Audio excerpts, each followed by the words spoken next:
Hi, this is Teacher Weng. Welcome to my YouTube channel. Sa video natin ngayong araw ay matututunan nyo kung paano mag-evaluate ng function. So kung interesado kayong matutunan yung topic natin ngayong araw, keep on watching. Ayan, so for sure yung iba dito ay familiar na dito sa ating topic kasi medyo similar to dun sa evaluation of algebraic expression na natutunan nyo nung lower grades nyo.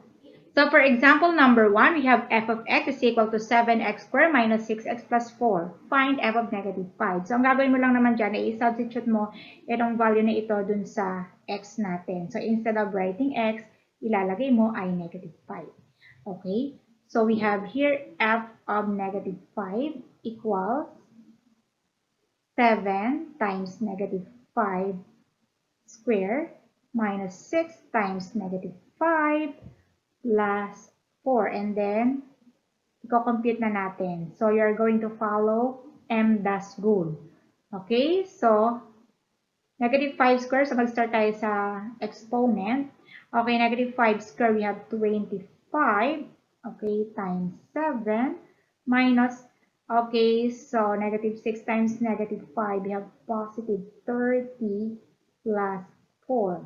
7 times 25 is 175 plus 34. And 175 plus 34 is equal to 209. Okay? So, ito na ngayon yung value ng f of negative 5. For our second example, given f of x is equal to x minus 4 all over 2x minus 5, find the value of a function if x is equal to negative 5. Okay? Same lang din. Okay, f of negative 5 is equal to negative 5 minus 4 all over 2 times negative 5 minus 5. So, this is equal to, ayan, so negative 5 minus 4, okay, pag nag-subtract tayo ng integers, review, change the sign of the subtrahend and follow the rules of addition. So, negative 5 plus negative 4, we have negative 9. Okay, here we have 2 times negative 5, we have negative 10 minus 5. Okay, so same sa ginawa natin kanina.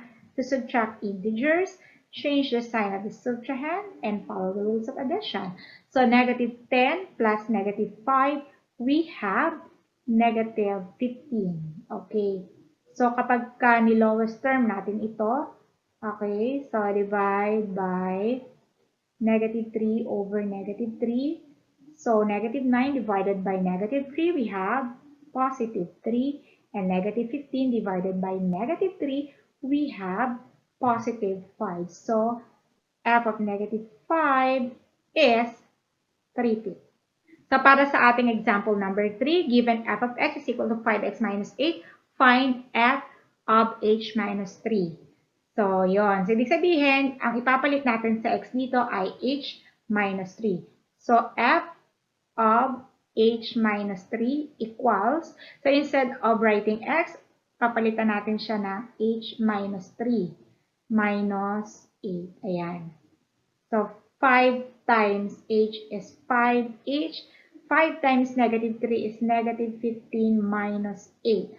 Okay, so negative 15 minus 8. Okay, change the sign of the subtrahend, follow the rules of addition. So, we have negative 23, and then copy 5h. So, f of h minus 3 is equal to 5h minus 23. Ayan, so that's all for today's video. Sana natutunan nyo yung ating topic for today, which is evaluation of function. Susunod nating video, ang topic naman natin ay operations of functions. See you on my next one. Bye!